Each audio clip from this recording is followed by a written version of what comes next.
The two greatest words in sports. Game 7. We get it tonight. Let's get a pregame meal in beforehand. 7 o'clock puck drop. And frankly, what's been one of the best playoff series I've ever been witness to. Back and forth we've gone, and now it's going to be up to the Oilers to see if they can win back-to-back games for the first time in this series. It's not going to be easy. We know that. We've seen just how raucous that Vancouver crowd is, but we also got news yesterday. The Oilers have caught a bit of a break on Vancouver's injury front.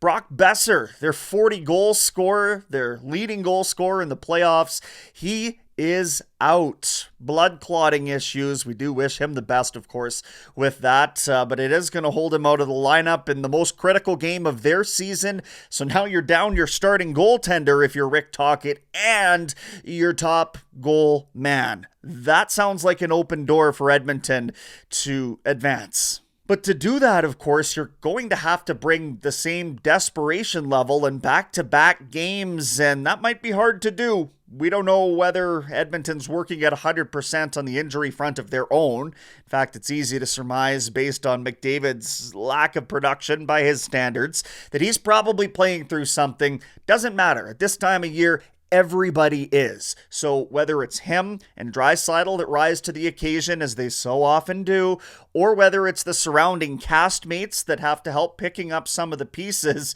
there's no other option. It's cup or bust, and for a second straight game, you're looking at bust. Now, I say the secondary option, and we haven't seen as good a second line as has been Draisaitl, Holloway, and Vander Kane in the last several games. They have been phenomenal, scoring, forechecking hard. All three of those are huge men that are very difficult to push off the puck.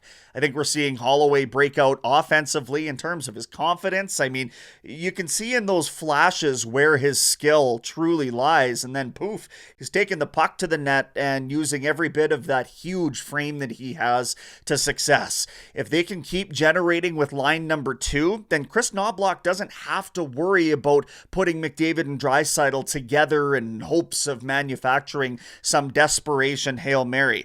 That is my least favorite look on this Oilers team, unless, of course, it's a power play, but the power play has been kind of powerless over the last 2 games anyway. Canucks have killed off 8 straight Oilers power plays, so that's helping them keep the game close, of course, but in reality, you gotta wonder when that dam is going to break. Edmonton has been way too deselective on the power play. Shoot the puck, man! You got the hardest shot in the league if you're Evan Bouchard. Just put it on net, and as we've seen a couple times in this series, make Shelovs have to make either the first or second or third save there. He hasn't looked like an NHL goaltender. When he has truly been tested, this Oilers team has been able to find the weak spots. You got to shoot the puck to do that, though. Now, this is where I tell you that Chris Rooney did draw the assignment once again from an officiating standpoint. Canucks, 11-0-1 over the last 3 years. That's not a built-in excuse. It is me questioning how that could possibly have come to fruition, knowing the amount of referees this league has. Where's Wes McCauley at? This is the only game in the league tonight. But again, hopefully that's a non-issue.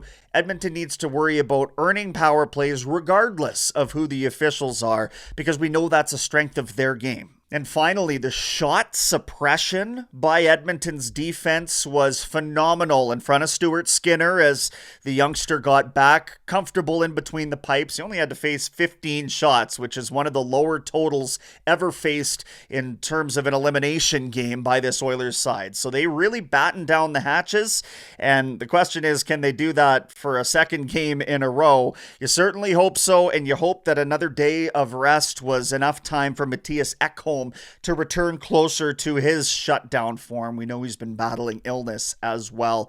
It's going to be an absolute barn burner, regardless of outcome. This whole series has been absolutely magnificent for entertainment value. Of course, we hope to continue bringing you Oilers hockey, but Game 7 tonight, this is what we are all cheering for. 7 o'clock puck drop live on the West Coast. Coverage on Chad starting at 3.